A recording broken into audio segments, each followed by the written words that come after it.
Njina Razanamasi. Améliorer le quotidien de la population. Le candidat aux élections communales, Njina Razanamas, a débuté sa campagne de propagande par une rencontre avec ses partisans ce matin à son QG de Bel-Air. Ce fut une occasion pour lui de partager sa vision de développement de la capitale afin d'améliorer le quotidien de la population et de réduire les problèmes de la ville. Ces actions s'articuleront autour de 3 axes, dont l'évaluation des travaux réalisés, le renforcement des structures de gestion ainsi que la poursuite des projets qui ont donné de bons résultats. Vous m'avez demandé quel était mon programme pour les municipales. Ce programme est définitivement disruptif dans la mesure où je ne promets absolument rien. Nous ne promettons absolument rien en termes de résultats parce que nous ne sommes pas en maîtrise du financement de tout ce qu'on peut énoncer comme résultat. Par contre, je m'engage personnellement et toute mon équipe avec, et tous mes colistiers avec, sur une méthode de réalisation de ce que nous voulons réaliser et également une méthode de gestion de la mairie d'Antananarivo. Elle se résume en 3 points.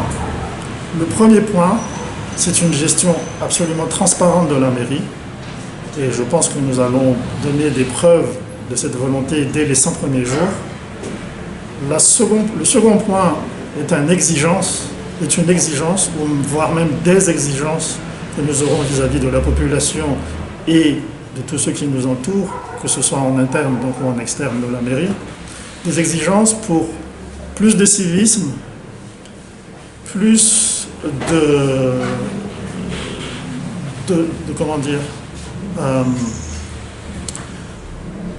plus de rigueur également dans l'application de tout ce qui doit être appliqué, notamment les lois à l'intérieur de Antananarivo.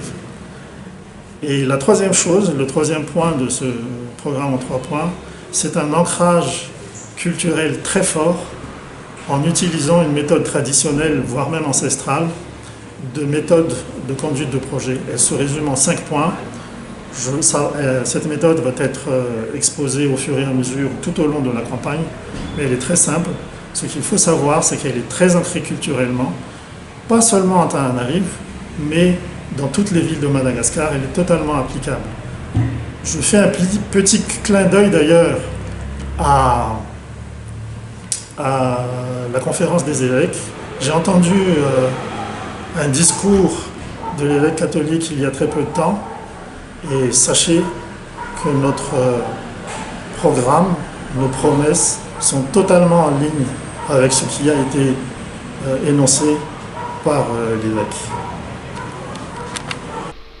Le candidat Njina Razanamas a souligné que ces actions seront menées de manière transparente et durable pour que les citoyens puissent mesurer et suivre chaque étape réalisée. Commune urbaine d'Antananarivo. Alexandre Georget, nommé PDS. L'ancien ministre de l'Environnement et du Développement durable, Alexandre Georget, a été nommé président de la délégation spéciale d'Antananarivo. Il succède ainsi à Arlal Ramanantsoa, démissionnaire pour se porter candidate aux élections municipales.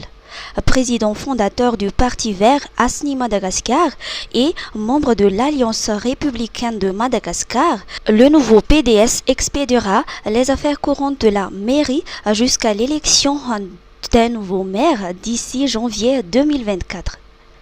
Alexandre Georget est le 3e PDS d'Antananarivo après la nomination de Nen Angiatitwen au poste de ministre de la décentralisation et de l'aménagement du territoire. Humainement possible, vaccination pour tous. Une exposition axée sur le rôle de la vaccination. L'exposition photographique intitulée « Humainement possible, vaccination pour tous » a été inaugurée le 19 novembre au palais d'Andafiavaraj sur le haut patronage de la première dame Miali Radziwiłł.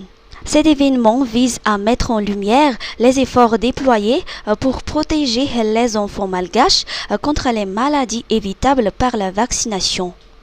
Dans le cadre de cette initiative, l'objectif est de vacciner 800 000 enfants non immunisés d'ici 2025, une démarche qui reflète l'engagement national et la solidarité des acteurs de la santé à Madagascar. L'exposition, composée d'une trentaine de photographies poignantes, raconte l'histoire d'un combat collectif.